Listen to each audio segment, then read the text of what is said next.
1904లో మునిగిపోయిన పడవ ఇప్పుడు బయటకు వచ్చింది. 120 ఏళ్ల క్రితం న్యూస్. భారీ తుఫాన్ ధాటికి సముద్రంలో మునిగిపోయిన ఎస్ఎస్ నెమెసిస్ ఓడ వారం రోజుల క్రితం క్రోన్లా బీచ్ వద్ద శవాలు కొట్టుకువచ్చాయి. కానీ ఓడ ఆచూకీ ఓ పజిల్గానే మిగిలిపోయింది. ఎస్ఎస్ నెమెసిస్ ఓడ మెల్బోర్న్కు బొగ్గు రవాణా చేస్తున్న నౌక.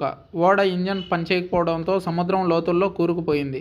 ఈ విధ్వంసంలో దాదాపు 40 మంది పిల్లలు వారి తల్లిదండ్రులను కోల్పోయారు. అయితే చాలా కాలం తర్వాత ఎస్ఎస్ నెమెసిస్ ఓడ మళ్లీ వార్తల్లోకి వచ్చింది. సముద్ర గర్భ అన్వేషకులు ఈ ఎస్ఎస్ నెమెసిస్ ఓడ ఆచూకీ కనుగొన్నారు.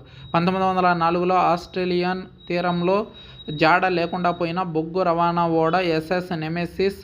శతాబ్దం గడిచిన తరువాత ఈ పడవ ఆచూకీ కనుగొన్నారు సముద్ర గర్భ అన్వేషకులు. Sub sea professional marine services 2022లో కోల్పోయిన కార్గో కోసం అన్వేషిస్తుండగా 16 మైళ్ల ఆఫ్షోర్లో 525 అడుగుల నీటి దిగువన ఈ ఓడ కనుగొనబడింది. ఈ ఓడ శిథిలాలు ఇసుక మైదానంలో నిటారుగా చిక్కుకున్నట్లు గుర్తించారు.